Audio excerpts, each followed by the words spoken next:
Tama is an ugly, low-life loner who got shafted by fate and reincarnated as a pitiful-looking monster, powerful as hell but stuck in a body that shouts ugliness. This Sari used to be a knight, all noble, until he got clapped fighting evil. Now he's a baby behemoth, which sounds cool until you realize he looks like a house cat. Deep in some dark cave, dude wakes up out of nowhere, head all messed up. Place feels weird. As his mind clears, memories start hitting him. A sword, cold and sharp, stabbing right through him, and he was dead next moment. Used to be a knight, strong as hell, fighting off monsters to keep people safe. But that life got cut short when some demon's blade ran him through. Now he's here, and the whole reincarnation thing might not just be a story after all. He checks himself out, bends down, and suddenly some message pops in his head. Behemoth Cub. That shakes him up. He remembers behemoths from his old world, massive walking disasters that could wipe out everything. Whole nations struggled to take one down, and now he's one of them. He stumbles to a pond, expecting to see some terrifying monster staring back, but when he looks, all he sees is a small orange cat. Meanwhile, an elf named Ariad is getting up, ready to start her day. She throws on her gear, grabs her twin swords, and heads out for a hunt. Back to the kitten, still sitting there, brain spinning. From a night to this, a tiny furball. Before you can think too much, something moves in the shadows. Some slim, nasty-looking thing creeping up, hungry eyes locked on him. Panic kicks in, but he checks his new skills fast. One catches his eye, Absorb Attribute. It lets him take the abilities of whatever he beats. No time to think. He lets out a rock howling and bam, stone shoots from his mouth, taking the creature out instantly. Hunger and thirst hit him hard. No choice but to eat the monster's meat. As he chews, something crazy happens. He gets its abilities. Now that's useful. He starts collecting monster parts, stacking up power. While he's figuring things out, Aria is moving through a dungeon, navigating a maze by boat. She's on a mission, searching for treasure and something worth fighting for. The kitten keeps battling, running into bigger threats. Wyverns, minotaurs, golems, the works. Each one he beats adds to his strength. He gains the power to fly, use magic, even poison fangs. Then one day, he stumbles on a glowing treasure chest, but the second it opens, he knows he messed up. A trap snaps shut, and a crazy force yanks him inside, teleporting him to some dark, dangerous place. He lands right on top of an earth dragon, an S-rank monster. The dragon wakes up pissed. The kitten tries rock howling, but it barely does anything. The dragon's too strong. He activates Iron Body, hardening up just enough to survive. But the dragon ain't impressed. It goes to crush him, and in a last-ditch effort, he unleashes Ether Edge, sending sharp light slicing through the air. It actually wounds the beast. He tries to fly away, but he's too beat up, and the next thing he knows, he's blacking out. Just when he's about to check out for good, Aria shows up. She patches him up, feeds him, even changes her clothes right in front of him. He's feeling real lucky now, like some pampered little prince. That's when he decides he's gonna stick with her and pay her back. One day, Aria heads off to deal with some goblins. The kitten insists on tagging along. He watches as she fights, figuring she's actually decent at this. But then a goblin mage shows up, slinging fireballs. Before Aria can react, the kitten jumps in, shoving her out of the way. He rips into the goblin with his claws, taking it out in a wild rage. Aria is stunned. Her damn cat is stronger than most adventurers. She rewards him by letting him rest on her chest. Not a bad deal. Later, at the Adventurers Guild, things get messy. Some loudmouth named Casman tries to force Aria into his party. She tells him to piss off, but he grabs at her. The kitten ain't having it. He lunges at Casman, tearing him up. Casman freaks out, but before he can do anything, the guild leader, Arnold, steps in. Casman bails, humiliated. Aria officially adopts the kitten and gives him a name. He thinks it's ugly, but lets it slide. He's happy where he is. One night, Aria gets drunk and decides to bathe him. As they soak, she starts talking about her past. Demons destroyed her village. The legendary sword saint saved her. That's why she fights, to protect others. A kitten, wise for his size, nuzzles her, offering silent comfort. Next day, Casman comes back, whining. He wants the kitten punished. He challenges Aria to a duel. If she loses, she has to marry him. The fight kicks off. Casman's strong, but the kitten ain't backing down. He steps up, throwing everything he's got. In the end, Casman eats dirt. At first, the villagers are spooked by how strong the kitten is, but once they see he ain't a threat, they accept him. Aria wins, the crowd cheers, and the kitten. He's got a new mission, to protect Aria and enjoy the good life by her side. Tama wakes up buried in Aria's hair, curled up on her pillow. Feeling playful, he licks her pointy ear. Aria lets out a soft moan and Tama freaks out, leaping off the bed like he just touched lava. From a safe distance, he watches her carefully. Aria, still half asleep, reaches for him, but he stays put, eyes narrowed with caution. Later, Aria and Tama head to Vulcan's forge, where heat and the scent of burning metal fill the air. Vulcan, built like a fortress with tiger ears and thick muscles, greets them with a wide grin. Tama stares, caught off guard by her imposing presence, but Vulcan wastes no time, scooping him up like a prized treasure. Aria hands him over without hesitation, and both women admire his playful energy. Vulcan shifts focus, reminding Aria that her weapons are still in progress. Area explains the need for special armor for Tama. Vulcan nods, taking measurements while noting his growing size. She plans to enchant the armor so it adjusts with his body, ensuring a perfect fit no matter how much he grows. As Vulcan works, Area turns to Tama, offering him a choice: to stay behind or join her in battle. Without hesitation, Tama puffs up his chest, vowing to protect her no matter what. With determination in their eyes, the trio gears up for adventure. Inside the dungeon, the air turns heavy with the scent of damp stone and lurking danger. Tama watches as Vulcan, a walking fortress of strength, takes a goblin's fire spell head-on without flinching. In response, she summons flames of her own, obliterating the creature in a single brutal strike. Inspired, Area charges at an orc, using her acceleration skill to strike. The orc blocks, countering with a powerful swing that sends her stumbling. Tama reacts instantly, summoning his magical shield to deflect the orc's axe. Area, seizing the opening, cuts the orc down, but frustration lingers in her eyes. Vulcan observes closely, pointing out the flaw in Area's combat. Her longswords throw off her balance. Determined to improve, Area listens as Vulcan suggests testing her skills further in the dungeon's depths. On the next floor, ropers lurk in the darkness, their tentacles writhing. Area scoffs, unimpressed by the weak-looking creatures. Tama eyes the tentacles warily, already dreading the possibility of an awkward situation. Vulcan, ever patient, explains that these creatures will force Area to refine her movement. Area lunges forward, but the tentacles slap her attack aside. Frustration builds, and the fight takes a turn when one of her swords is knocked away. Stripped of its weight, her movements sharpen. She weaves through the tentacles with newfound agility, finally landing a clean hit. The roper shrieks as its body splits, but not before releasing a sticky substance. Area freezes, disgust flashing across her face. Enraged, she bellows that such treatment is only acceptable from Tama, then hacks the roper into oblivion. Naming her new technique, Wind Blade, she stands taller, pride gleaming in her eyes. Tama bites into the roper's remains, absorbing its abilities and gaining new tricks, tentacles and mucus. Area, still fuming, stabs the corpse one last time for good measure. She finally admits that wielding two longswords was nothing more than a stubborn tribute to the sword saint. Lighter weapons suit her better, and she embraces the change. Vulcan praises her growth and leads the group to a safe zone protected by a philosopher's stone.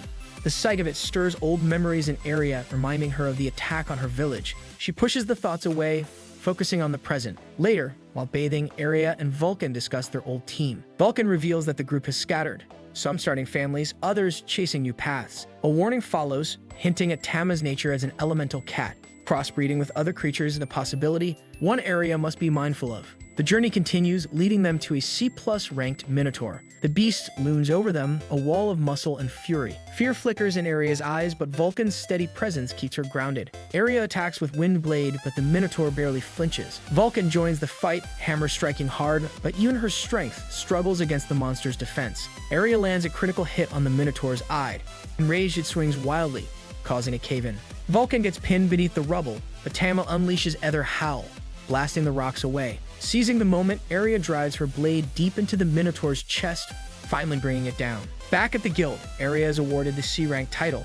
Celebration is short-lived when Anna, the guild receptionist, delivers grim news. People are vanishing in a nearby city, the cause pointing to demons. Without hesitation, Area sharpens her resolve, ready for the next battle ahead. Area keeps asking Anna for every detail about their current case. Anna adds that the two warriors might catch the eye of top-tier adventurers who have high pay and even higher prestige. Suddenly, Cedric re-enters the guild and everyone freezes when they recognize him as the Duke's son, part of a famous family that manages labyrinths. Cedric greets Vulcan warmly and tells her in Area that they'll soon be fighting side by side. Tama, the little elemental cat, remembers Cedric from 2 years ago during the Devil's Twilight, a time when humanity barely survived a war against demons. An overpowered kid, known as the Grand Mage, had saved them all.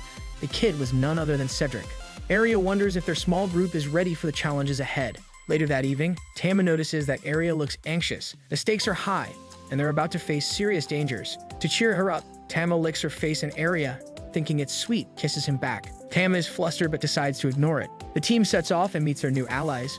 Danny, a silver-haired swordsman, Howard, a humanoid monster, Kimi, a fiery redhead, and Marietta, a warrior. Area introduces Tama, who instantly becomes a hit. Kimi and Marietta treat him like a living plush toy, but the fun is cut short when their carriage screeches to a halt due to an orc ambush. Cedric casually tells Danny to handle it. With a flick of his sword, Danny slices through the orcs effortlessly, impressing Tama, who dreams of fighting alongside such legends. That night, they arrive at the village of Leonard, where the locals explain that people have been disappearing and the last rescue team never returned. The most recent victim was a young girl taken the night before. For Area, it brings back painful memories of her homeland's invasion. The villagers place all their hope in Cedric and his team. Later, Area, always curious, asks the others about their reasons for becoming knights. Danny explains that his family was poor and joining the order was his way of paying off debts. Howard had similar reasons, while Keeney needs money for her sick sister, and Marietta joined to free her father from slavery. Tama is stunned and Area regrets asking. However, the rest of the group isn't embarrassed. They are proud of their choices.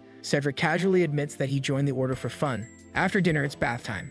The girls head to their side of the springs while the guys stay behind. Soon, suspicious noises from the women's bath catch the boys' attention. Donnie and Howard decide to sneak a peek, but Tama steps in with an aether roar, sending them flying back to their corner. Cedric watches the whole thing and shakes his head, wondering what it is with the guys and women. Meanwhile, the ladies finish their bath peacefully, and the journey continues. The group arrives at the Leonard Labyrinth, where a monstrous creature in the shadows watches them, muttering that they are nothing more than snacks on legs. A pack of C-rank werewolves attacks. Howard, the group's tank, uses his skill to draw their attention, while the rest of the team spreads out to fight. Cedric slices through his enemies with ridiculous ease, impressing even Vulcan. Area jumps in to help, and Tama, eager to prove himself, uses Water Roar to take down 3 werewolves. Back in the shadows, the labyrinth's owner is furious, wondering how did his werewolves get defeated by a cat. He realizes he may need to step in himself. Meanwhile, the team is still stunned by Tama's power. Area praises him, joking that she wants to be overpowered by him. The group moves into a new room that feels heavy and unsettling. Suddenly, Beryl Astaroth, a demon who survived the Ragnarok War, appears. He announces that their journey ends there. Danny accuses him of attacking Leonard for revenge, but Astaroth explains that Leonard is just the first part of his plan. He then summons trolls to attack. Cedric orders the team to spread out, but Astaroth quickly creates a magical wall, separating Tama from the others. One of the trolls charges at Tama, but he fights back, tearing his arm off. However, the arm regenerates almost instantly. Frustrated, Tama keeps fighting, but more trolls surround him. Cedric steps in, drawing his sword, which radiates dark magic. He slices 2 trolls in half with ease. Astaroth recognizes the magic and mutters that it's the same power used by the legendary Grand Mage. Cedric smirks but doesn't respond. Meanwhile, Tama tries using Stone Roar, but it barely affects the trolls. He considers evolving into a more powerful beast form but decides against it, not wanting to show his true form to Area. Instead, he uses Flame Roar, burning the trolls so badly that their regeneration can't keep up. Tama defeats them all. Astaroth, furious that his trolls were defeated by a cat, decides to intervene. Before he can attack, Vulcan hits him with her hammer. Astaroth dodges, but Area strikes next. Astaroth blocks her attack and mocks their teamwork. Vulcan swings again, creating a cloud of dust that blinds him long enough for Area to stab him in the chest. At first, Astaroth seems unfazed, but then the blade starts glowing, increasing the damage. Astaroth makes one last desperate attack, hitting Area with his dagger before collapsing. The team rushes to her, and Tama fears she's been poisoned. Before turning to stone, Astaroth laughs, saying Area won't be the only one to suffer. Humanity's days are numbered. Cedric identifies the poison as dragon poison, the deadliest kind. Howard uses his shield to slow its spread, but they need help fast. In Leonard, the doctor says Area has less than 2 days to live unless they get an earth dragon's eye. The group wants to hunt the dragon, but Cedric explains they don't have enough time. As Area cries out in pain, Tama runs out the window, determined to save her. Flying through the night, Tama thinks about how Area once saved him. Now it's his turn. He returns to the ruin where he was reincarnated. The earth dragon he once faced is waiting. The dragon mocks him for returning, but Tama stands firm and declares that he will defeat her. Deep down, he knows he can't win in his current form. Tama makes the choice to evolve and become a powerful behemoth, ready to fight for Area. Then the scene shifts to the fight. Tama, in his monstrous form, uses his flame howling skill. This fiery attack is meant to burn everything in its path. However, the earth dragon is strong and counters with its defensive skill, charging at Tama and sinking its massive teeth into his neck. Tama's body goes limp, and the earth dragon thinks it has won. But just as the dragon's confidence rises, Tama's eyes snap open. The beast lets its guard down, and Tama is quick to act. Tama pulls out his Flame Edge skill and attacks the Earth Dragon's other eye. This brutal move blinds the dragon completely and brings it down for good. However, as Tama prepares to rush back to Area, his monstrous form fades and he turns back into a fluffy cat. He quickly realizes there is a time limit to his transformation. Annoyed but determined, he stores the Earth Dragon's massive body in his inventory and runs back to save Area. At the camp, Area's group is in panic. They desperately pray for her recovery, but their prayers are interrupted by a loud crash. They rush outside and see the Earth Dragon's giant corpse on the ground, with Tama sitting on top, looking injured but victorious. Cedric orders the group to hurry and collect the dragon's eye for Area. Meanwhile, Area is deep in a dream from her childhood. She is 13, living peacefully in her hometown when demons suddenly attack. The demons massacre the elves as they search for the Philosopher's Stone. The demons split into 3 groups to cover more ground. In the chaos, young Aria tries to run but is caught by the demons. They demand to know where the Philosopher's Stone is. Terrified, Aria freezes. Just as the demons prepare to kill her, an elemental cat appears and tears into the demons, saving her. Since then, Aria has always had a soft spot for cats. Aria wakes up and sees Tama sitting beside her, looking smug and slightly injured. After the battle and treatment, Aria is barely alive but pulls through thanks to her friend's efforts. When she reunites with Anna, she hugs her tightly, bursting into tears. Time passes and Aria's recovery is slow. She is not yet fully recovered. While Aria rests, Tama goes back to the local dungeon to test his new powers. He thinks about how he saved Aria, but how his behemoth form faded without warning. It was a powerful but unpredictable transformation, like a cheat code that couldn't be controlled. After defeating the Earth Dragon, Tama realizes he has gained the dragon's powers. Tama decides to test his new abilities. He encounters a Minotaur and dodges its club swing. He counters with Dragon Claw, summoning a spectral dragon to dig its claws into the Minotaur's back. Then he uses Dragon Fang, summoning a ghostly mouth that bites the Minotaur and slams it into the ground. Tama is pleased with his new power, thinking that he now has S-rank abilities. Just as Tama enjoys his victory, he hears footsteps. A woman emerges from the shadows, sniffing his lost helmet as if it were perfume. She claims that she has found her strong man. Tama, back in his cat form, is confused, wondering why she acts as though she knows him. The woman suddenly crushes his helmet and lunges at him, but Tama, frightened, runs and dives into a hole to escape. The woman vows to find him again. Tama sneaks back home and hides in his favorite spot, trying to figure out why the woman seems so familiar. The next day, Aria takes Tama on a picnic by the seaside. As they sit on the grass, Aria talks about her recovery and how she heard about the Earth Dragon's corpse. She wonders if her little kitty could have been the one to defeat it, but she dismisses the idea, laughing it off. She then lies on the grass, thinking about how she always needs saving, whether from Vulcan, Cedric, or even Tama. Aria recalls the demon attack on her homeland. She remembers how her people were slaughtered and the elemental cat that protected her. The legendary sword saint arrived just in time to defeat the demons. This moment inspired Aria to become a warrior, vowing to protect the weak. However, reality has not been kind and Aria begins to cry. Tama rubs against her arm to comfort her. Aria thinks that he's trying to tell her she is stronger than she thinks. After the picnic, they visit Vulcan's workshop to pick up new equipment. Aria gets weapons and armor made from orichalcum, which are lightweight but durable. When she tries on the new gear, she is impressed by how well it balances strength and mobility. Later, the group sets off on a boat to the dungeon. On the way, Tama uses the blessing of the Lion King, giving everyone resistance to fire and ice while making their bodies lighter. Aria is convinced that Tama is worried about her recovery and is doing everything he can to keep her in top shape. During their journey, they encounter a goblin blocking their path. Without hesitation, Aria rushes forward and slices through the goblin in one swift motion. She praises her new gear and the buffs Tama has provided. But before she can enjoy her victory, the woman who chased Tama the day before appears again.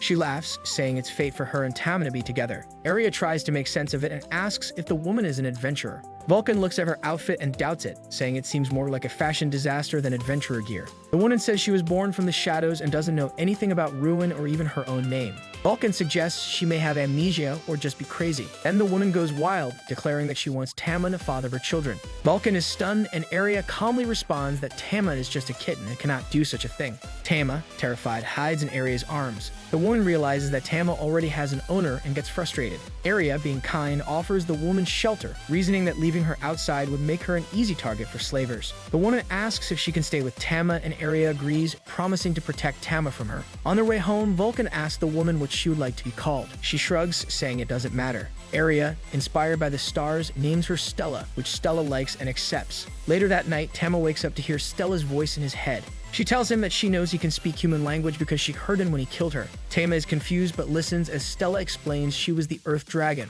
reborn as a human thanks to her resurrection ability. She is not here for revenge. Instead, she submits to Tama as her victor and admires his strength. Stella lunges at Tama, hoping for a closer connection, but Aria steps in, protecting him. Stella retreats but telepathically tells Tama she loves him and will wait for him. Tama watches her disappear into the night, realizing that while she may look human, she is still a dragon at heart. The next morning, Stella wakes up extremely hungry. She eats her breakfast quickly, devouring every bite and asking about each one before eating it. While she eats, Stella communicates with Tama through telepathy. She is curious about Aria, finding her fascinating. Tama explains that Aria is his savior and master, the one he has sworn to serve. He begs Stella not to reveal his true identity as a behemoth to Aria, fearing it would ruin everything. Stella, amused by his secret, briefly considers blackmailing him to become her mate, but she decides against it. Winning him over fairly seems much more satisfying. After breakfast, Aria takes Stella for a walk to help jog her memory. Aria gently asks if Stella remembers anything about her past. Stella replies that she mostly remembers fighting. Aria guesses Stella might have been an adventurer and wonders if meeting an elf like her triggers any old memories.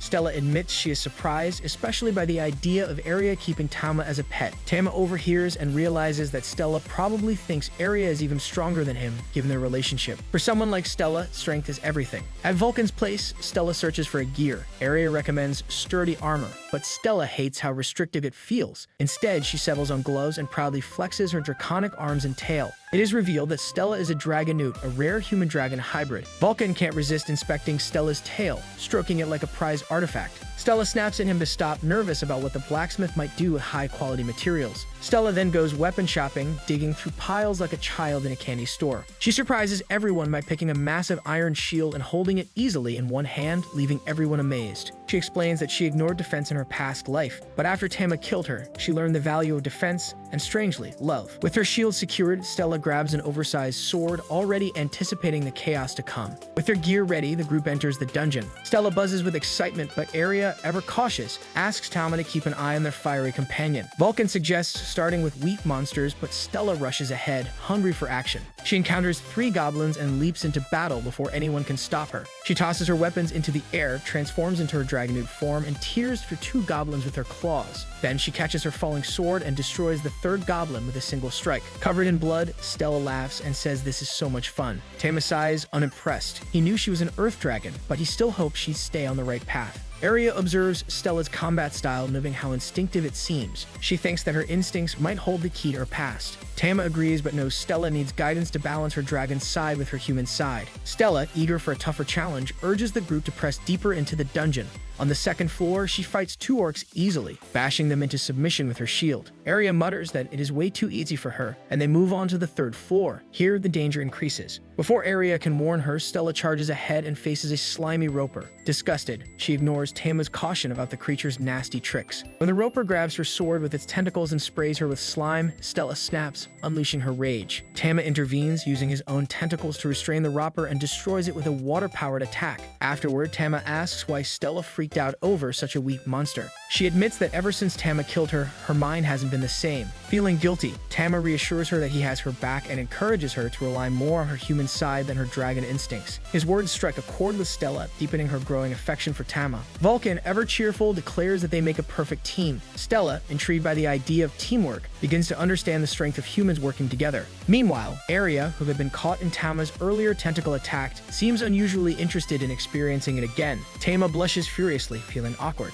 Despite the chaos, the group grows closer with each battle. Stella is slowly finding her place, and Tama silently prays for fewer strange moments ahead. Vulcan decides it's time to teach Stella some discipline, starting with basic military tactics. He explains that with the right equipment, Stella could serve as the team's tank, the frontline defender. Her role would be to absorb enemy attacks, shield her allies, and strike back with calculated power. Stella beams with excitement at the idea of being the center of attention and eagerly nods along. Tama silently approves of the plan as it allows the rest of the group to focus on offense while he can maneuver freely. However, he hopes that Stella's wild spirit won't completely derail their strategy. This hope is tested almost immediately. In the labyrinth, the group spots a group of orcs. Before anyone can outline a plan, Stella bangs her shield with her sword, taunting the orcs. One orc charges at her, axe raised high, but its axe is shattered by her shield. With a gleeful laugh, Stella swings her sword and severs the orc's arm. The orc flees, howling in pain, but Stella isn't content with just that victory. She charges after the retreating orc, ignoring the rest of the enemies. Tama casts the Lion King's blessing to buff the team. Aria, ever composed, reminds him to use his tentacles, leaving Tama flustered. While Stella chases her quarry, Aria and Vulcan handle the remaining orcs efficiently, showing perfect teamwork. Not long after, the group encounters a giant roper. This time, Stella stays in formation, using her shield to block its attacks. Aria and Tama deal the finishing blows. After the battle, Stella admits that fighting as a team wasn't so bad after all. Later, the group stumbles upon a cave with a natural pool. Without hesitation, Stella strips down and cannonballs into the water. Vulcan and Aria laugh as they follow her lead and join in. Meanwhile, Tama stands awkwardly at the edge, maintaining his noble demeanor despite the challenges around him. After their adventure, they return to the guild to register Stella as an official adventurer. The receptionist, Anna, introduces them to a man named Lise who has a special request for Area. He asks for a multi-day escort mission to protect valuable goods. Tama puffs out his chest with pride, knowing someone needs his master personally. Lace explains that the job involves guarding something priceless. When Vulcan is invited to join, she hesitates, concerned about leaving her shop unattended, but promises to manage her schedule. Curious, Stella asks what they'll be guarding. Lise leads them to a warehouse and opens the doors. Inside, Stella freezes. There, towering before her, is the skeleton of an earth dragon, her own body from her past life. Speechless, she stares at the remains of her former self, emotions swirling as memories from her past begin to surface. Lise explains that the merchant who sold the earth dragon skeleton believes it belonged to a mighty beast that rebelled against its enemy. For Stella, however, it is more than a story. It is her own tragic past staring back at her. Tama reaches out through telepathy, asking if she's okay. Stella hesitates, admitting that seeing the bones made her relive her death. She clenches her fists, trying to steady herself, and Tama shows her his support and presence. Before the conversation goes further, Anna arrives and hands Area a new promotion tag, raising her to rank B. With that, the group sets off on their escort mission, waving goodbye to Anna and Vulcan. The road is dangerous, filled with lurking monsters, but the group moves swiftly. Area, Stella, and Tama work in perfect harmony. As night falls, they set up camp, and Lise gives Area a bouquet of lilies of the valley, explaining that his wife, Eliza, loved them. Area questions what Lise plans to do with the earth dragon skeleton, and he sighs, saying it's a mystery. He mentions a nearby arms dealer hoarding rare materials, claiming a great war is coming. Tama recalls a warning from Astaroth about a powerful creature being revived. A storm is on its way, one that could change the world. Lise announces they will reach Gladstone by the next day, urging everyone to rest while they can. In the dead of night, something strange stirs in the distance. Tama suddenly wakes, sensing danger. A strange energy spreads across the land, but the camp remains untouched. Area steps out, cautious, and Lise reassures her that the cargo is safe. He explains that a new labyrinth is forming nearby, something that can happen suddenly. With that mystery solved, the group pushes on, navigating through thick fog left behind by the labyrinth. Area sighs with relief, though she mentions wanting to explore the labyrinth someday. Tama smirks, seeing the potential of fresh labyrinths for rare materials. Lise offers to buy anything valuable the group finds. Area and Stella are eager, but Lise warns them that no one knows what dangers lie in a dungeon that only just appeared. As they approach the entrance, Tama activates the Divine Lion's protection, shielding the group. Stella charges forward, eager for battle, but suddenly, Area unconsciously reads something Vulcan had written. If Stella fights by her side, she will let her hug Tama. Stella halts, eyes full of determination, and rejoins her team. A magical sphere appears, leading them into a trap, and their two massive monkeys attack. Stella steps forward as the tank, drawing their attention. One of the monkeys slams its head into her shield. Area sees an opening and strikes, bringing the monkeys down quickly. The group's coordination is flawless. Nearby, a bush rustles and a voice introduces itself as Lily, a high pixie, and her companion Fairy, a high dryad. Fairy reveals a hidden treasure chest in a labyrinth, which contains a rare potion. The fairies mention there are more treasures deeper inside, but the adventurers need a key guarded by a swarm of giant bees. And then we see the group fights off the bees with ease. Stella raises her shield, Tama uses Aether Howl, and Area strikes with Whirlwind Cut. Once the battle is over, Area retrieves the key, and Lily explains that it will unlock the dungeon's boss's door. At dawn, the group reaches Gladstone, and the fairies are impressed by human civilization. At Lisa's shop, Lisa's eyes widen when he sees the rare potion. He calls it the Tear of Truth, a potion that makes the drinker unable to lie. While Area is trying to negotiate with Lise, the fairies burst into the room, acting like mischievous children. Lise looks at them for a moment, then excusing himself, says he has something to handle. That night, Stella finally gets her reward, a hug from Tama. She hesitates, but then buries her face into his soft belly, savoring the moment.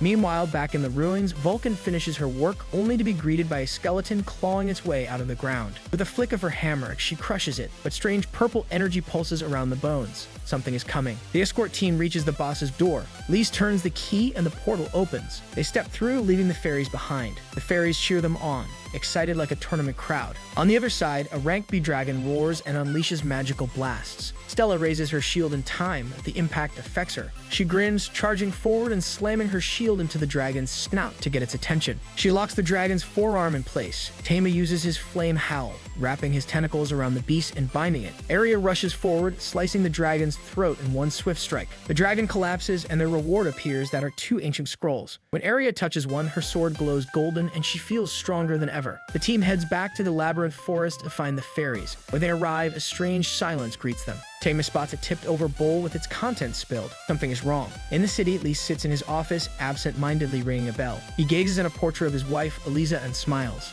After searching tirelessly for Lily and Fairy, Stella and Aria return to the city worn out. They tell Vulcan everything about their encounter, hoping for some advice. Vulcan suggests they check the tavern for information, where news often spreads the quickest. Before they can head out, a butler enters the shop, accompanied by two hooded men, and announces that Count Gladstone wishes to see Aria. The butler glances at the women, complimenting Stella and Vulcan, which immediately sets off red flags. Aria politely declines, saying they might visit another time, but the butler warns them that refusing the Count is a serious offense, making Vulcan uneasy. She insists they go. On the carriage ride, Vulcan drops a shocking detail. Count Gladstone is infamous for kidnapping women, which immediately raises their concern. Stella wonders if he could be responsible for taking Lily and Fairy, and Vulcan confirms it. As they arrive at the mansion, the butler knocks and leads them inside, where Count Gladstone greets them eagerly. He immediately compliments the women, even going so far as to suggest they become his lovers. Aria and Vulcan are disgusted, but they try to stay polite. Tama, through telepathy, confirms the Count's creepiness. The butler serves tea, but before anyone can drink, Tama secretly casts a blessing to neutralize the tea's poison, and the girls find it surprisingly delicious, confusing the Count, who had expected them to pass out from it. Stella, frustrated, slams the table and demands to know where Lily and Fury are. The Count, terrified, swears he knows nothing, but then begins rambling about demons possessing them and his plan to purify them. Before they can process this, the Count orders his guards to capture them, but their confrontation is interrupted by a soldier rushing in to announce an undead army attacking the city. The Count attempts to flee, and his butler suggests they hide upstairs, abandoning the guests. Aria, Stella, and Tama decide to help the townspeople despite being stuck in this mess. They rush outside to find the city in chaos, with skeletons attacking and people running for their lives. Aria and Vulcan start directing civilians to safety, while Stella and Tama prepare for battle. Stella doubts they can handle the endless waves of skeletons and suggests they find the mastermind behind this. Aria agrees and they split up. Vulcan stays to protect the people while the others track down the cause of the undead army. Meanwhile, the Count hides on a rooftop with his butler and a soldier, watching the chaos unfold. As Aria and the others make their way through the city, they hear a bell ringing from the mansion. Following the sound, they find Lee's the mastermind of ongoing chaos. He explains that he seeks revenge on Count Gladstone for killing his fiancée, Elisa. Lee's reveals that, with the help of the fairies, he has been summoning an army of skeletons to enact his revenge. He pulls back his robe, revealing the drained fairies, Lily and Fairy, trapped in a magical binding. The group is furious, and Aria realizes that the bell Lise is holding and the arrow in his possession are both part of his plan. The fairy's magic allows him to summon an overwhelming number of skeletons. Lise unleashes an explosion, leveling his mansion and summoning a giant earth dragon skeleton. The dragon bursts out of the rubble, and Lise merges with the creature, becoming his heart. Stella charges at the dragon, determined to defeat it, but it throws her away effortlessly. Tama attempts to counter by using his ether howl, shattering the dragon's tail, but it regenerates instantly. Aria, now armed with her newly awakened holy blade, strikes the dragon with divine energy, managing to damage it. However, the technique drains her mana, and she can't use it again for a while. Tama realizes they need to buy time and rescue Lily and Fairy before they can defeat the dragon. Stella clears a path through the skeletons, and Tama swoops in to grab the fairies. With the path cleared, Aria takes her chance, using her sword to slice off the dragon's arm. Tama follows up with Flame Edge, delivering a devastating blow. With one final strike from Aria's holy blade, the dragon disintegrates and Lise crashes to the ground, defeated. He admits that he sought revenge for his wife's death, but now realizes his actions were wrong. As Lise grieves, he rings his bell one last time, attempting to raise more skeletons. However, only one rises. The skeleton transforms into an illusion of Eliza. The battlefield fades, replaced by a peaceful field where Eliza gently speaks to Lise, telling him that his actions were driven by grief and anger. She forgives him, and with her final words, she takes the bell and the skeleton army with her, ending the conflict. Back in the city, the people are shocked as the undead army vanishes. Count Gladstone, trembling in fear, lets out a sigh of relief, having narrowly escaped the attack. The next day, a public execution is scheduled for Lise, and a large crowd gathers. Count Gladstone uses the opportunity to show his authority. Aria enters the tent of Count Gladstone with tea for the Count, and Tama casually remarks on the tea's expensive quality. When Gladstone steps onto the execution platform, he proudly announces the arrival of the city's true heroes, Aria, Stella, and Vulcan. However, when asked why he caused the disaster, Lise admits he sought revenge for Elisa's death.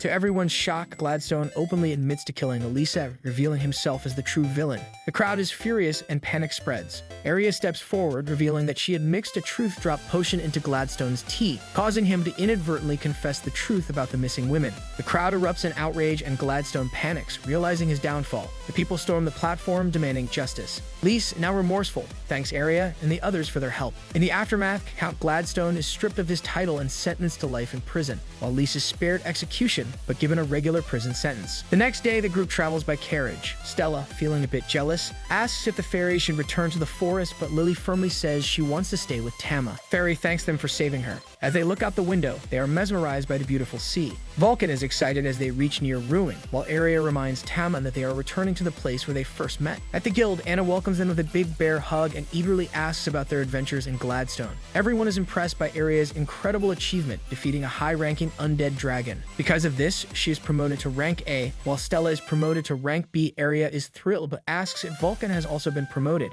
Anna smiles awkwardly and reveals that Vulcan has actually refused, saying she loves her current role as a blacksmith too much. A huge celebration follows in Ruin. During the party, the guild receptionist mentions that a special gift has arrived from Gladstone, a 10-year supply of canned fruit. The girls are amazed, but Tama dreads the chaos of storing so much food. Arya suggests keeping it at Vulcan's place, but she quickly refuses, saying her storage is already full of tools and materials. Anna then suggests that Arya should get a house of her own, since she has enough money from their last mission. Arya agrees, saying it's time for a proper home where all their friends can live together. Curious, she asks Tama for his opinion. Though he stays silent, the cat clearly approves, just like everyone else. The next day, they visit a real estate agency in the commercial district. When the agent asks what they want in a new home, Stella simply says a big kitchen for cooking meat. The fairies request lots of grass and trees, so he notes down a large garden. Arya wants a spacious room, while Tama quietly worries about the cost. The agent, however, assures them he has the perfect house at a great price. It leads them to a beautiful mansion hidden from the busy sea. Stella loves the huge kitchen, the fairies adore the garden, and Arya is happy with the spacious rooms. However, the agent hesitates before revealing why the house hasn't been sold yet. It has no regular bath, only an oversized outdoor hot spring. To get surprised, the group absolutely loves it. Arya immediately buys the house. By the afternoon, they move all their belongings into their new home.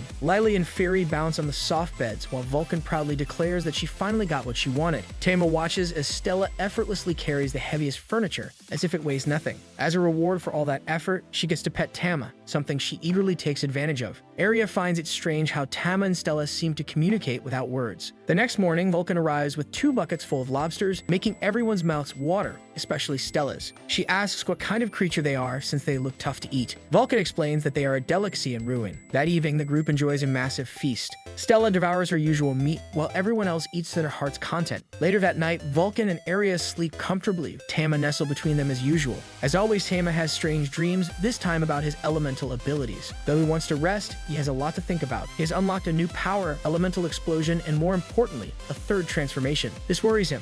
The last time he evolved, he feared never returning to his original form. Lost in thought, he is startled when Stella appears on the balcony. She wakes up after hearing him mutter to himself. Though he tells her to go back to sleep, she refuses, demanding to know what's bothering him. With no way to escape, Tama admits that he has unlocked an even stronger transformation. Stella goes wild with excitement, begging him to show it. She even chases him around, nearly climbing the walls in anticipation. The next morning, Stella won't stop pestering Tama about his new transformation, even sending him telepathic messages during breakfast. Meanwhile, Lily and Fury are excited about planting more trees in the garden. Arya, understanding their love for nature, plans to hire a gardener, but the fairies insist on handling it themselves. Tama watches in surprise. He never realized just how powerful dryads and fairies could be. Soon after, the fairies begin chanting and calling upon the power of spring. Almost instantly, a tree starts growing in the backyard. Before it can fully sprout, Vulcan rushes outside in a panic. It's not just any tree, it's a world tree, a legendary plant with rare minerals hidden in its roots. Worried that this could bring trouble, Vulcan quickly tells them to surround it with normal trees, so no one notices it.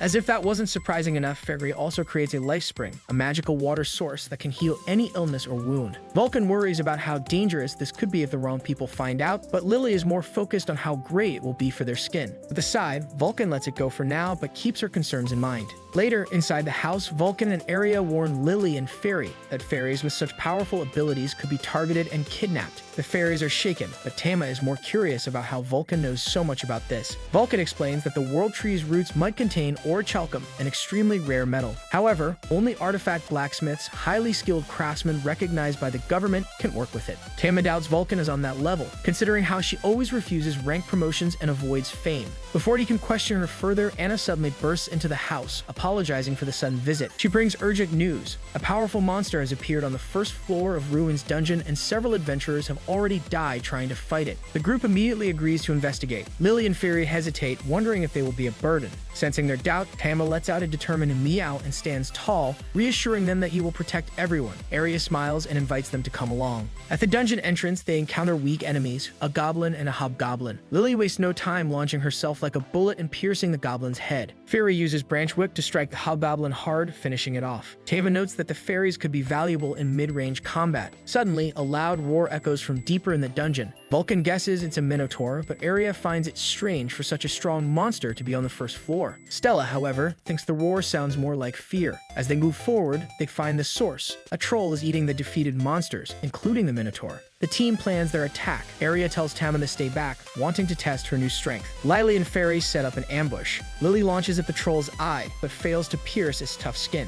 Fairy's branch whip wounds it, but it heals instantly and turns toward them. The troll swings its massive club, but Stella blocks it with her shield. Vulcan strikes its foot with her hammer, making it roar in pain. Aria darts forward, slashing it multiple times. Stella gives Lily a new target, the troll's eye, and Fairy follows up, making the monster flinch. Stella then comes forward and stabs it in the chest. Even with heavy injuries, the troll refuses to fall. Vulcan calls for Aria to finish it, and Aria charges in with Holy Blade, unleashing a triple strike that finally brings the beast down. Meanwhile, far away in the royal capital, a scout rushes into the throne room with dire news. Monsters across the land are growing restless, almost as if they are being controlled by demons. At the same time, in another part of the capital, a woman named Alicia turns to a soldier and whispers, "It's time." The next day at the guild hall, Anna informs the group that they have received a summons from the Emperor. Aria is confused about the reason, but Anna believes the Emperor wants to thank them for saving Gladstone. The girls begin their journey, setting up camp for the night. The next day, they continue, and after a long journey, Lily finally spots the Imperial City in the distance. Upon reaching the entrance, guards confirm Aria's identity and inform her that they have come for her on behalf of the Emperor. Along the way, they are amazed by the grand structures and bustling people of the Imperial City, which clearly represents the heart of the nation. They also see beautifully presented food, but Vulcan seems unhappy. They eventually arrive at the castle, where the Emperor immediately welcomes them, praising their recent defense of Gladstone. Everyone is honored by the praise, but Vulcan remarks that it has been a long time since they last met. Aria is surprised by this, and Prince Julius comments that it has indeed been a long time since he last saw Vulcan, a legendary artifact smith. This is news to Aria, who hadn't known this title of Vulcan. Then Julio explains that during the Ragnarok War, the Grand Mage's group saved everyone, but Vulcan, being the tigress-eared warrior wielding a hammer. Coelius believes Vulcan could have served the nation as an artifact forger, but she instead chose to run her own independent business. Aria can hardly believe that one of her companions is such an important person. Suddenly, a woman named Beelzebub appears out of nowhere, injuring Prince Julius, who dislikes sudden appearances. Vulcan explains that Beelzebub is the holy demon who aids humanity. Aria is stunned by how much more complicated everything seems.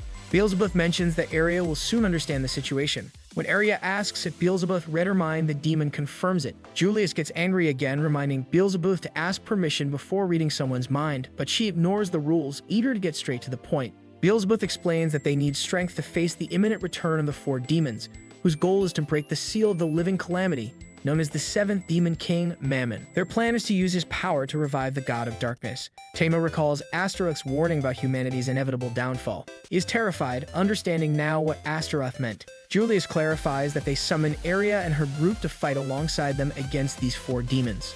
Though Aria is shocked, she decides to fight alongside them with honor. Julius then asks Vulcan to forge special artifacts for everyone, which she agrees to do.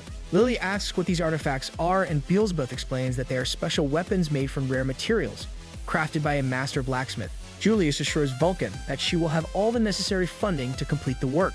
The rest of the group will undergo training to acquire new abilities. Julius himself will train Stella to become a better tank, and she eagerly agrees. Beelzebub will also train the 2 fairies, while Aria is told that someone special will train her. They will wait to see if that person accepts. Later, while admiring a painting, Alicia appears in a maid uniform and surprisingly recognizes Aria, saying she could never forget her determined eyes. Aria can never forget Alicia either, as she has been her guiding light since their first meeting. Alicia mentions how much Aria has grown and accomplished, bringing Aria to tears. Alicia tells Aria about Tama, an elemental cat who is part of her family. Alicia wonders if Tama really is an elemental cat, but doesn't press the matter. The training begins with Alicia asking Aria to attack with all her strength while she uses a wooden sword. Instantly, Aria feels an overwhelming pressure. Realizing this is the legendary Alicia, the Holy Sword Saint. Aria, terrified, does her best to fight back, but Alicia dodges easily, then declares that Aria has passed the test. Despite her fear, Aria was able to be brave and take the step that many others can't. Meanwhile, Vulcan is working hard with her assistants, teaching them how to forge higher quality weapons with enchantments. Beelzebub has started training the two fairies, helping them learn techniques to complement their companions' abilities. Julius is training Stella but refuses to use a shield. He explains that in the last war, it was worn down due to his own recklessness, and now he lacks the energy to carry something so heavy. Stella refuses to hold back, unleashing her dragon side and launching an attack, but Julius defeats her in 2 moves. He acknowledges her strength but warns that a tank's job is to endure and protect the group, not fight recklessly. Later, Alicia decides that they have trained enough for the day and will continue tomorrow. Just then, Vulcan appears and surprises everyone by hugging Alicia. They've been friends for a long time, ever since Alicia met the Great Mage. Alicia has a funny side, calling herself a wife and slave of the Great Mage. She drags Aria away to tell her romantic stories about him. After a bath, it's time for a feast, and Alicia serves a dish she learned from the Great Mage's homeland, hamburger steak, a classic Japanese dish. Tama wonders if the Great Mage is from another world. Later that night, everyone is asleep except for Tama, who can't fall asleep. He unexpectedly encounters Alicia. She is surprised to see him and comments that he looks like a normal cat. She then tells him to protect everyone when the time comes. Tama is shocked, realizing that Alicia already knows he is a behemoth but kept it a secret. The next morning, the group resumes training. The fairies are motivated by the promise of sweets, and Vulcan continues forging. Stella trains but is confused by Julius' strength. He apologizes for his earlier actions and mentions that unlike Aria, Stella doesn't need a reason to become strong. She already is. He reminds her to always be determined. Aria continues training tirelessly, and Alicia sees how much she's grown, though she reminds her that she will need to go even further to acquire new abilities. Vulcan completes her work, and everyone receives their new artifacts. The fairies also gain new abilities, but Aria has not yet. She wants to keep training, but Beelzebub arrives with urgent news. They have discovered the whereabouts of the 4 demons. The Imperial Army is heading to 2 of the locations, but 2 others remain: Arphis, Alicia's homeland, and the Ruined Labyrinth, where the girls just bought their house. Despite the bad news, Aria is determined to go protect their home. The next day, Howard, Keeney, and Marietta join Aria and her team for a dungeon raid. As they move deeper into the dungeon, they soon run into goblins and minotaurs.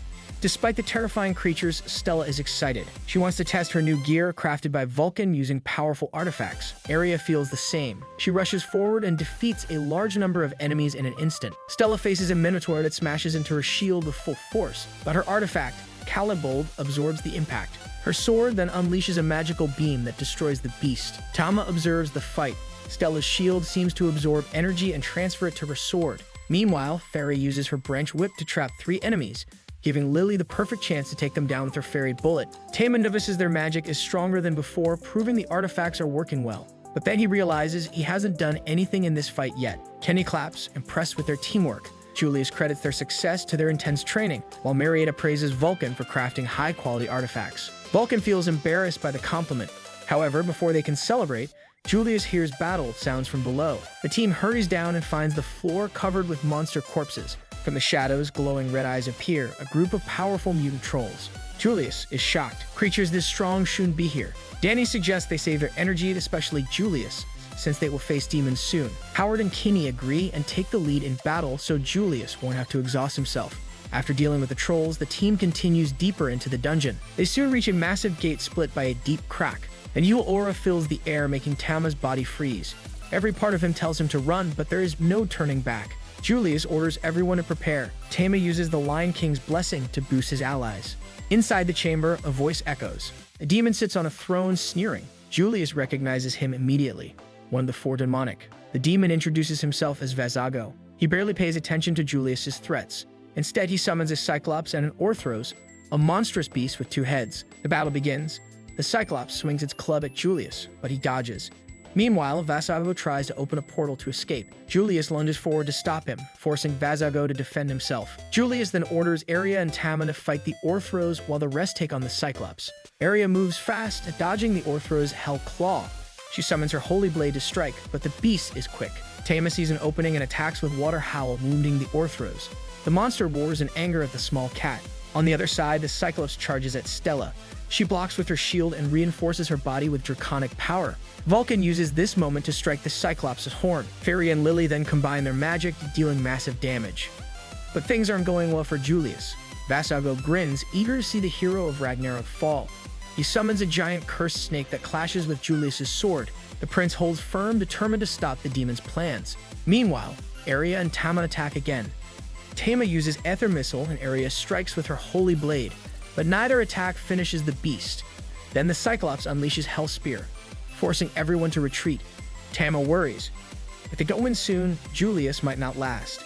And he is right. Julius is losing. Satisfied, Vasago decides to leave. But before stepping through his portal, he casts the Demon King's blessing on the Cyclops and the Orthros, making them stronger. Tama gulps. If they were nearly impossible to beat before, what about now? Worse, their strongest fighter, Julius, is down. The Orthros takes advantage and strikes Aria with Hell Meal. Seeing his master wounded, Tama knows he has no choice. He has to evolve. His body glows and transforms, shocking everyone. The battle is far from over. Meanwhile, at another place, Alicia fights her way through a dungeon. She soon reaches a massive gate and senses a familiar presence. She cuts through the entrance and storms inside. Her holy sword reacts. It recognizes one of the four demonic. Levi, the demon, remembers Alicia from their last battle. This time, she has power from King Mammon and can transform into a dragon. She is confident in her victory. Alicia has no time for games. Before Levi can transform, Alicia moves at lightning speed and severs her head instantly. With the battle won, Alicia believes Cedric won't have much trouble, but she worries about Aria and the others. Still, as long as they have Tama, they should be fine. Back in the dungeon, Tama stands tall, his new form overwhelming the enemy. Julius is shocked. Tama looks like a sacred beast, but Tama himself is nervous about how Aria will react. Realizing they can't win, the Cyclops and Orthros sacrifice themselves, transferring their power into one final attack. Vulcan warns that the attack is impossible to dodge. The Cyclops launches the Spear of Sacrifice at Tama. Stella steps forward to block it. Even with her artifact, she won't be able to withstand it, but she is willing to take the risk. As the spear comes flying, Stella tells Tama he has the power to defeat any demon, even their king. Then the attack strikes. Julius cries out her name. Aria finally understands why she fights. She fights for her friends. With that realization, she unleashes the full power of Excalibur, destroying the Cyclops and the Spear of Sacrifice. Tama then overpowers the Orthros, ending the battle. Everyone is in awe. Aria has mastered a new ability. Tama, exhausted, returns to his normal cat form and falls into Aria's arms. Overcome with emotion, she hugs Stella, accidentally crushing Tama between them. Just then, the lion group arrives, cheering. Meanwhile, Vasago feels his connection to his monsters disappear. Pathetic. But doesn't matter. The era of demons is coming. Back in Clariel, Ken receives news of Aria's victory. But Beelzebub has a vision. Vasago is gathering forces to attack Lumulus Village. Aria's heart sinks. She knows why: the Philosopher's Stone. It holds enough mana to resurrect the Demon King. Julius immediately declares their next mission: protect the stone. Aria volunteers first. This is her homeland. Fury, Lily, Stella, and Vulcan follow. Tama knows this battle will decide the fate of the world. Seeing everyone ready, Aria feels determined. The next scene follows Aria's return to her homeland, Lumulus Village. As she travels, memories of a traumatic past resurface. Aria recalls the terrifying attack on her village when monstrous creatures invaded in search of the legendary Philosopher's Stone. The attack led to many lives being lost, and Aria, as a child, was trapped with no way to escape. Just when all hope seemed lost, a brave cat named Tama appeared and rescued her. Along with their militia, wielding the Holy Sword, fought off the invaders and saved the village. Now, as Aria returns to Lumulus, she is saddened to find her home once again in danger, this time from war. Tama tries to cheer her up, but his words don't reach her. Her companions assure her they will stand by her, though they joke about her owing them money. This lighthearted moment brings some relief amidst the tension. A new character, Anna, joins the group. She is known as the Snow Queen for her skill in ice magic, and her presence is noted by the group. Danny teases that she only came along to be near Cedric, which she doesn't deny. The group, including Aria, shares moments of camaraderie, and Alicia reminds Aria of how much she has grown. Aria now possesses a powerful skill, Excalibur, which gives Alicia confidence that Aria will be able to protect her homeland. As they near the village, Area points out the massive tree at the center of the village, a sacred tree that has stood for generations. Stella curiously wonders if the tree is edible, earning a scolding from Tama. The group is welcomed by Elvin, the village leader, who is pleased to see Area again, though not as happy to see Tama. Elvin acknowledges Area's achievements and thanks Alicia for her past heroics. Elvin mentions that reinforcements, including the Gyujona, have joined the village to protect the Philosopher's Stone.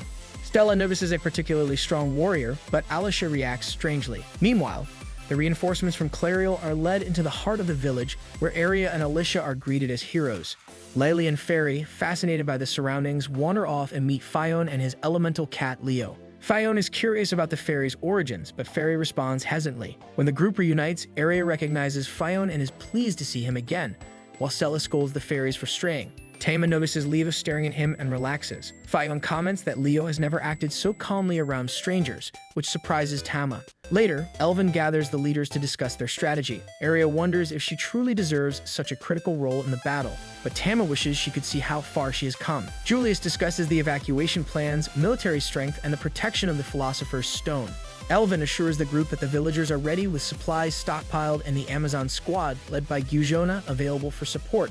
Area learns that the Amazon squad is a new force that was formed after she left home, and the captain is her own mother, Leona. Area is shocked by how quickly her mother has risen in rank, considering she had never used a weapon before.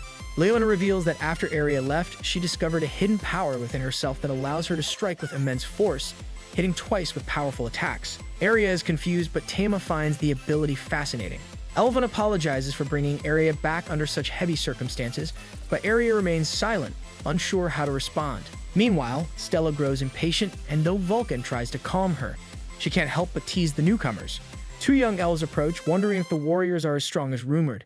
Stella and Vulcan assure them they will protect the village, but mention that their strongest friend is Tama. The fairies agree, stating that Tama will be the key to winning the war, and Vulcan recalls Tama's sacred beast form in past battles. Elvin reveals that few people know the location of the Philosopher's Stone, which is why the demons failed to reach it in their last attack. He then activates a hidden mechanism, revealing a concealed door inside a massive tree. The Amazon squad is instructed to guard the entrance while the group enters. After walking through a hidden path, they reach the Philosopher's Stone, its glow and beauty leaving them awestruck. Tama, however, finds it unimpressive. Danny tries to touch the stone with a twig, but is stopped by a powerful barrier. Elvin warns him to be careful, and Tama feels reassured knowing the stone is well protected. Later, Area introduces her mother to her friends, and Vulcan finds it amusing how similar Area and Leona look.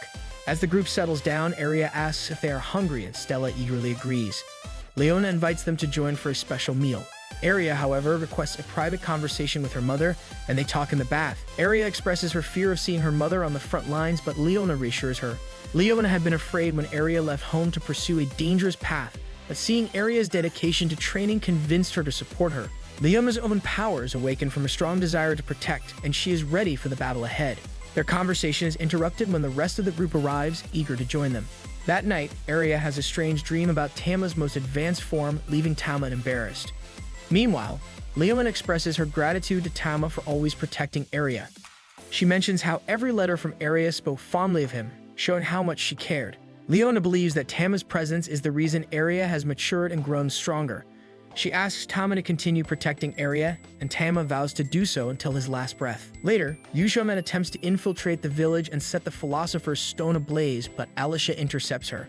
Alicia easily defeats Gyujona and alerts the others about the intrusion. A silent owl observes the fight before flying away to report to Vasago, the demon leader. Vasago welcomes the news and summons portals around Lumala's village, from which an army of demons emerges, ready to attack. The bells of the village ring, signaling the incoming assault. Julius acts quickly, instructing Elvin to lead the villagers to safety, while Alicia calls upon her master to help her create a powerful barrier. Her right eye ignites with a purple flame as she conjures the Black Prison, a magical shield that protects the village from the demon fire attacks. Area watches in awe as the barrier proves impenetrable. Meanwhile, Vasago's forces continue to advance and the battle begins. At the gates, Anna prepares to fight with Cedric's group, though she wishes her captain were there.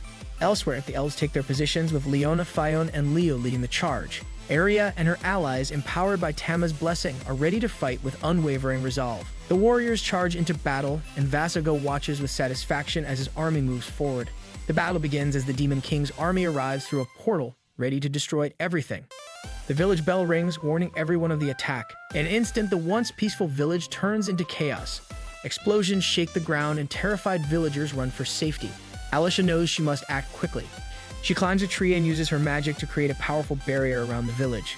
This barrier is special. It destroys any demon who tries to pass through. But the demons are fearless, willing to sacrifice themselves just to break through. Meanwhile, Stella, Aria, and the others prepare for battle. Tama strengthens everyone with magic, increasing their power. The warriors take their positions, determined to protect the village. Stella provokes the enemies, making them charge at her. She blocks their attacks with her armor, then counters with her sword, cutting down a monster instantly. Fairy uses her magic to summon 2 large vines, which form a gate. From within the gate, Lily appears and launches multiple magical attacks, striking down enemies in every direction. At the same time, Aria moves at incredible speed, using her sword to defeat several orcs. Her strength and agility have increased greatly. Tama joins the fight, spitting out a stone from his mouth that knocks out an orc. Then he summons a dragon, which charges forward and devours the enemy. Nearby, Anna freezes several demons with ice magic, but an enemy monster attacks her. Cedric arrives just in time, protecting her and defeating the monster. Together, they spread ice across the battlefield, turning their fight into a deadly dance, eliminating enemies as they move. Suddenly, Aria's mother appears on the battlefield. The demons underestimate her, thinking she is just a lone elf, but she proves them wrong by eliminating a large number of diamond demons in one strike. The demon commander realizes their army is in danger and decides to use his secret weapon. Basago decides to cast a dark spell, summoning a massive dragon. The beast approaches the barrier and starts attacking it, trying to break through. The barrier weakens and eventually, the dragon forces its way inside. The soldiers attack, but their weapons are useless against the powerful creature. The dragon strikes back, injuring many of them. Aria realizes the situation is turning against them. Tama decides to activate his 3rd evolution, transforming into his strongest beast form. He charges at the dragon, but his attacks fail to cause any damage. The dragon counterattacks, knocking Tama unconscious. He falls from the sky and Aria falls with him. The entire battlefield goes silent as their strongest fighter is defeated. The dragon takes advantage of the moment and breaks through a sacred tree, revealing the Philosopher's Stone hidden inside. Basago orders the dragon to take the stone. As soon as the dragon swallows the stone, the environment changes. The trees begin to wither, leaves fall, and darkness spreads. The demon commander declares that the time for the Demon King's return has come. The sky turns black as dark energy rises. Aria, still weak from the fall, refuses to give up. She climbs onto the demon's tail and makes her way toward him. The demon commander mocks her, believing she is powerless to stop him. But Aria is determined. She jumps from the tail. Just then, Tamon attacks the dragon and is overpowering him. Aria comes again and attacks with her holy sword. Tama sees her attack and realizes she has a chance. He gathers his strength and launches a powerful strike at the dragon, creating an opening. Aria takes the opportunity and unleashes the full power of her holy sword, striking the demon and destroying him completely. As the battle ends, the barrier disappears and the village is safe once more.